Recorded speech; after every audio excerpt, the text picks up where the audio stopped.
नमस्कार. भारत देशाच्या इतिहासातील देदीप्यमान महापुरुषांपैकी एक महान नाव म्हणजे स्वामी विवेकानंद.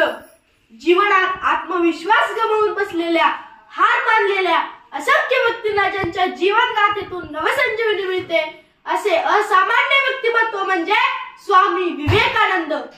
अखिल मानव जातीला हिंदुत्वाची नव्याने ओळख करून देणारे वेदांचे प्रभावशाली गुरु म्हणजे स्वामी विवेकानंद. सन्माननीय व्यासपीठ, वंदनीय गुरुजन वर्ग व माझे इथे उपस्थित मित्र आणि मैत्रिणींनो, मी सईश दीपक गिरी, इयत्ता 5वी, तुकडी तक्षशिला. 12 जानेवारी स्वामी विवेकानंद यांचा जन्मदिवस. अशा या थोर महात्म्यास माझे त्रिवार अभिवादन. स्वामी विवेकानंद हे थोर तत्वज्ञानी, विचारवंत आणि तेजस्वी महापुरुष होते. त्यांचा जन्म 12 जानेवारी 1863 साली कलकत्ता येथे झाला. त्यांच्या वडिलांचे नाव विश्वनाथ दत्त तर आईचे नाव भुवनेश्वरी देवी असे होते.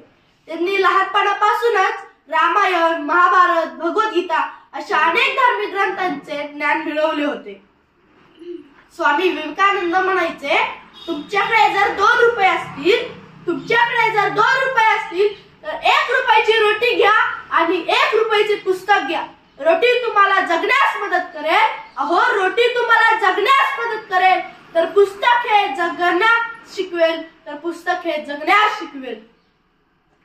रामकृष्ण परमहंस हे स्वामी विवेकानंद यांचे गुरूंच्या भेटीनंतर खऱ्या अर्थाने त्यांच्या जीवनाला गती मिळाली.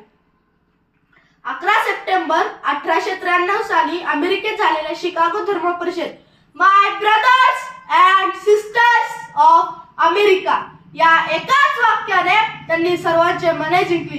टाळ्यांचा कडकडाट झाला. संपूर्ण जगाला त्यांनी भारतीय संस्कृतीचे दर्शन करून दिले. त्या प्रभावी व्याख्यानानंतर अमेरिकेतील वृत्तपत्रात त्यांचा उल्लेख भारतातून आलेला एक वादळी व्यक्तिमत्वाचा संन्यासी असा करण्यात आला.